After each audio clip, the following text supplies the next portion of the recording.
Okay, today we are going to talk about my content strategy project for Little Miss Lemony. Little Miss Lemony is a company that I started several years ago, and it's an art company that mainly focuses on creating custom artwork for customers who want it, and also creating slash providing art prints, which are basically just simple pictures that I scan into the computer and make multiple copies of.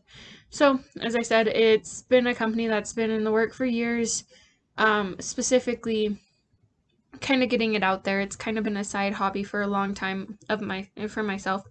But I need content to sell the product and market awareness of the company. So focusing mainly on creating content for social media is the goal to help Little Miss Lemony get off the ground. So, a brief overview. The goal of the content that I created for social media, specifically Instagram, will not be not to only spread awareness, but also to provide a spectrum of what I can provide for my clients. So, that being on Instagram, I want to have basically a portfolio of my artwork, of what people can buy, of what I've painted, of what they can ask me to commission for them. And my other goal is to be able to get my Etsy store up and running.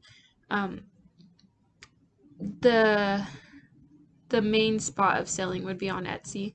Eventually, I would like my own website where I can sell, but Etsy is a good place for creators, and you can also be found on Etsy. Um, okay, so the objective for this is to create content for Instagram and the blog, and to direct traffic to businesses at to the businesses at to the businesses at Etsy page. And we'll do this by creating content that draws in the attention and attracts people to the Instagram and the blog, but then also can direct the traffic from the Instagram and the blog to the Etsy page. We are going to measure this by an increase in sales and by the focus of people towards the business. So we have two type of buyer personas. The first one is a personal Penelope. They range from ages 33-ish to 45 years old. I picked that age range because this is someone with higher than average income, so they have extra spending money, so they're looking for custom art, generally for themselves, for their homes, but it can also be for gifts. Then Copy Callie is about 18 to 30 years old, have their first home, or they're living in their apartment and they want to spruce it up, make it their own, feel at home in their apartment. And so they're average or lower than average income, so they only have a little bit of extra spending money. And so they want to look for decor that they can use to make their home their own. So prints, of course, are cheaper. So that would be the option for the Copy Callies. Okay, so the objective of writing my first post, the blog post, is to present the problem to the target market. The problem is that they are missing their perfect artwork. The strategy or the stage for the customer journey is this is probably the first stage in the customer's journey to help the customer realize that they need what the company can get them, which is custom art or art prints. Creation of content. This content would spread awareness of the business to customers. So this blog post is basically telling them like the process to picking the perfect art for your house. So in that sense, it's something that can be pinned on Pinterest, or that I can send a link through Instagram, or other strategies that will create means by which people can understand how to pick the perfect content for them, or the perfect picture for them for their homes.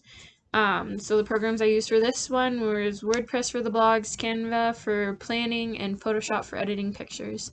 And that's what I would be doing in the future too.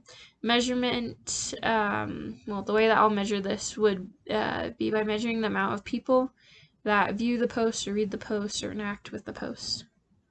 And so here is an example of a post. All of these pictures are pictures that are not mine, but are of art, of famous arts, and I tried to cite each of them. Okay, and then the next one is an infographic.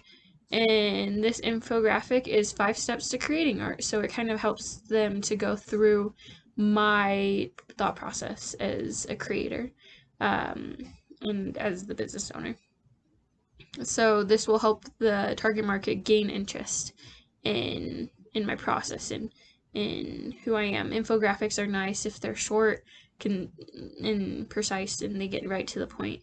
So the stage for the customer journey in this one is about stage 3, where the customers have interest in the company and they're trying to follow the counts. And this is really great because if they follow the count, then as I post, they will see my post, and in the future they might return to my products. So creation of content. I want to show my thought process and how to pick art, and also it helps too because the first few steps in this, I need the customer's help. If I'm doing a custom painting, I need the subject to paint. I need them to pick the medium that they want, if they want oil or watercolor or charcoal, and then I'll practice. I'll send them a sketch. They tell me if it's good. I'll sketch it out and then put it on canvas. And so this process not only involves me and my thought process, but it's also for them. The programs I use for this infographic are Canva for planning, and then I would post on Instagram and Pinterest. Pinterest is a great place for infographics because they're easy to pin and you can get your ideas out there. Then measurement. I would measure this by the amount of people that interact with the post. So on Instagram, the people who like it, the people who comment, in Pinterest, the people who pin it, and so on and so forth. Okay, and then the last one, the produce content. I made a social media video, specifically a Reels, Instagram Reels. So this video would allow the purchaser to verify that my art quality is good and it's something they would want to purchase. Stage of the market journey is about stage 4, and it will promote customers to check out the store. It doesn't necessarily mean they will buy from the store, but it will promote them to buy from the store. These videos, I don't know if many people have seen them, but I'm always mesmerized by videos of other people painting. So I created my own video of myself painting. And I used Adobe Premiere to edit the video, and I would be posting on Instagram Reels, like I said before, and maybe TikTok too. So the measurement of this would be, once again, the people who interact with the post. And here is the video. The quality is poor for some reason.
So as you can see, I sketched it out beforehand and I painted it through, and it's of course very sped up, but that's to keep interest in painting, because painting can sometimes be a long, tedious process.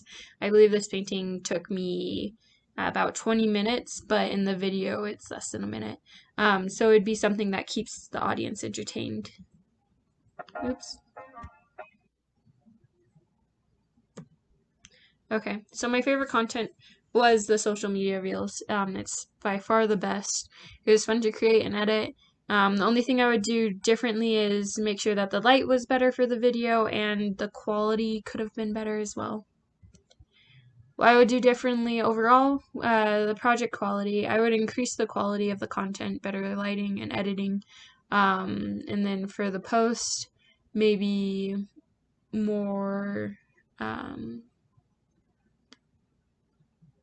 well-edited pictures and infographics and vlogs. And I would also do a more detailed research into specifically the target audience, but also into the market, just dive deeper into the market. And my takeaway from this is the importance of a variety of content and the importance of planning and organizing information beforehand. And that is it. Thank you.